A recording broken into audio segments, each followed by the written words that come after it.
भोले भाले किसान अधिक उत्पादन के लालच में फंसकर रासायनिक खाद व कीटनाशकों का प्रयोग करने लगे। बैलों की जगह ट्रैक्टर से जुताई होने लगी। शुरुआत में कम रासायनिक खादों के प्रयोग से अधिक उत्पादन हुआ। धीरे धीरे रासायनिक खादों के प्रयोग के कारण भूमि की उर्वरा शक्ति क्षीण होने लगी, जिसकी वजह से उत्पादन घटने लगा तथा फसलें कमजोर होने लगी। फसलों के कमजोर होने के कारण उनमें रोग व कीट लगने लगे। रोग व कीटों से फसल की सुरक्षा के लिए और अधिक कीटनाशकों का प्रयोग होने लगा। एक तरफ ज्यादा उत्पादन के लिए अधिक रासायनिक खादों का प्रयोग होने लगा, वहीं दूसरी तरफ फसलों को रोग व कीटों से बचाने के लिए अधिक विषाक्त कीटनाशकों का प्रयोग बढ़ गया, जिसके कारण उत्पादन लागत बढ़ी और किसान को लाभ कम होने लगा, बल्कि छोटे किसान कर्ज में डूबने लगे।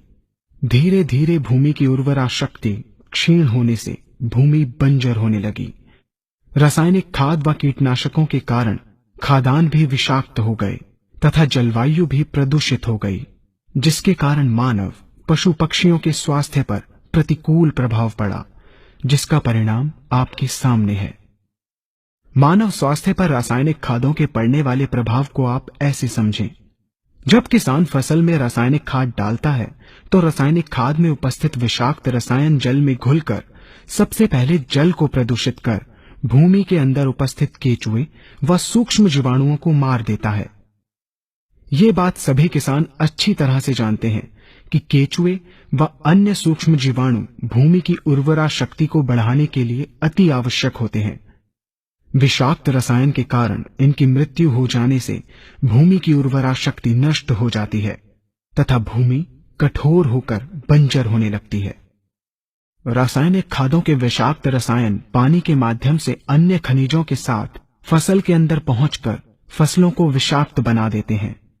बाद में जब खाद्यान्न के रूप में मनुष्य या अन्य पशु इन्हें खाते हैं तो ये विषाक्त रसायन मानव स्वास्थ्य पर बहुत ही बुरा प्रभाव डालते हैं तथा मनुष्य के अंदर तरह तरह के रोग उत्पन्न करते हैं। जब हम जैविक खाद का प्रयोग भूमि पर करते हैं तो जैविक खाद पानी में मिलकर पानी को प्रदूषित नहीं करती।